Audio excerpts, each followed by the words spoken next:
What's up, nerds? So I finished episode 4 of The Skeleton Crew.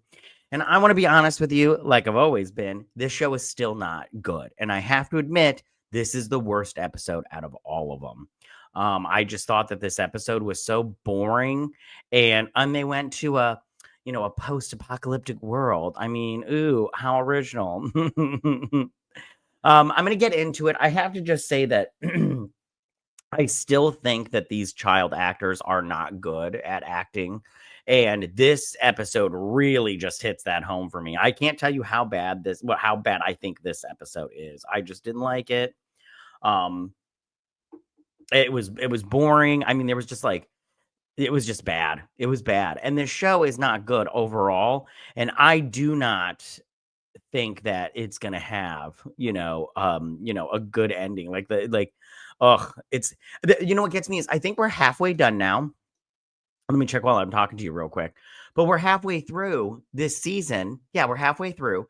And this show, when you have such a small 8 episodes, you got to hit the ground running like by episode 2, which they did not do.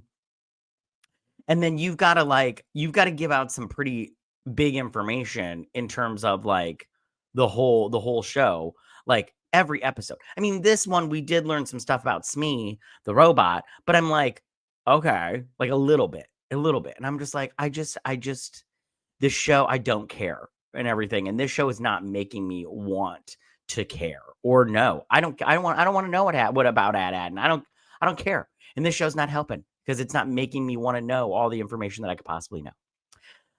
So, all right, we're going to get into this and I'm going to share my thoughts and everything on this breakdown and everything. And then I'll, just reiterate everything at the back end. But let's just get through this. Come on. So the crew, they use Kim's coordinates to arrive at what they believe to be Ad-Aden. But the planet turns out to resemble a war-torn version of Ad-Aden. And later on, they learn that they are actually on at Akron, one of the sister planets. So they go to this planet and it's got its like little green what do they call it, the portal, I don't remember what it's called, and then you see satellites in the sky and everything, and I'm assuming that's what is the causing the barrier and everything. So they land on Ad Akron and they get in there and and Jude Law is just doing the best job that he can, because he's given so much to work with and he's doing the best he can with it. So he gets out and he's like this is Ad and he's like, it tastes ashy and everything, and I'm like, oh, that's kind of funny but not like funny.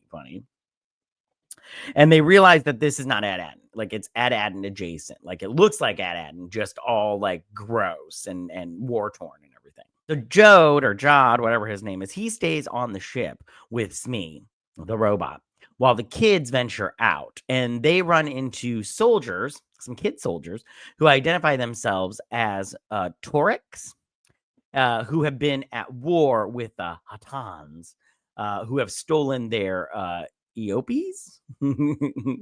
So they run into these kid like soldiers. They're not kid soldiers. They are kid soldiers. They're not like kid soldiers. They're kid soldiers.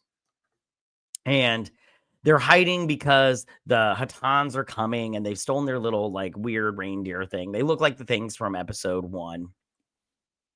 And they're bummed about it. And there's one thing, and I want to show it to you because like the girl of the Torix, she does this one move and I'm just like hold on, let me show it to you. Oh, and it's like sweet slide there that led to nothing. Like, ooh, good job. I'm like, what? That was just a big load of like nonsense right there. I was like, as soon as that happened, I was just like, oh, look at you, you little idiot. Okay, fine. So Neil befriends this young girl soldier named Hannah, whose father is the General Strick, sorry. And he insists that the children be treated like adults. So they meet this general guy who, like, I'm just like, okay, and everything. And they're all like, we have to treat the children like adults because this is a war. And I'm like, okay, good, great. That's perfect. And And the kids are like kind of all into it. It was just so stupid. But Neil does not take to the violent lifestyle very well.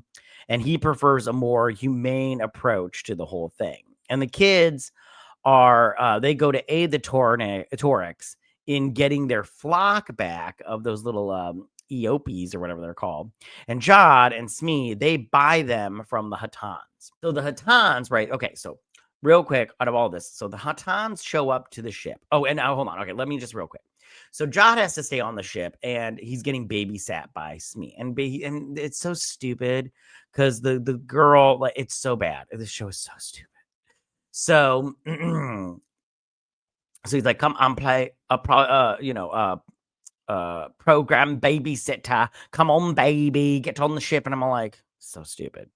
And the whole time, by the way, Smee is saying, Adatin, I don't remember Adatin and everything. But so he has to stay on the ship and he finds out some stuff on the ship, but not like an overwhelming amount. And the Hattans show up because he's gonna leave. And the Hattans show up and he's all like, just shoot me and everything. And he comes by later. But so then Neil, who we find out, surprise, is a pussy, can't handle the soldiering of it all.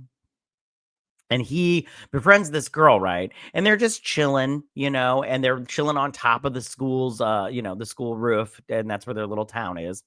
And, and they're just like, eating slop and everything. And Neil's just like, I need to, we need to find all this stuff and they're trying to find coordinates to their home because they tell them they're from Atten, and they're like, there's some in the tower. And so they decide that they need to get to this tower. So then we find out. So they're about to go to battle, and Jod shows up with all these little like reindeer thingies, and he's like, I thought I'd give these back to you. And then they're like, what do you want? He's like, we just want to go to the tower. So as a reward, they are directed to the Fallen Sanctum.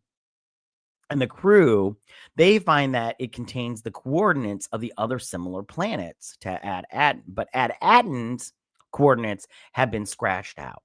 And so Smee, the robot, reveals that he destroyed it, the coordinates, but his memory has been wiped.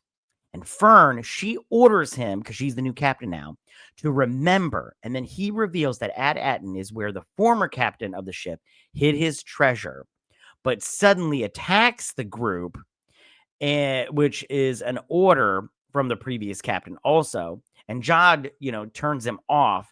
And Neil, who saved his friends, he ends up fainting. So they go in there and they find these like pillars or whatever, and there's all these coordinates to everything except the ones for Aten have been like lasered off or whatnot. And Smee is,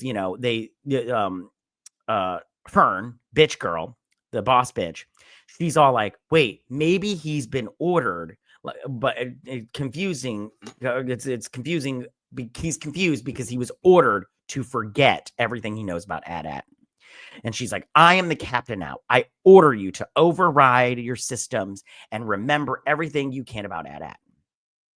And at that point, Smee goes fucking crazy. He's all like, my captain told me to destroy the coordinates and any of his crew that saw where the planet is. And then he's all like, so that way nobody found the treasure. And so and I'm going to tell you what I think kind of happened or whatnot. And so long story short, he's like, but he told me to anybody that comes looking to rip them limb from limb. And he gets all like demon voice and everything.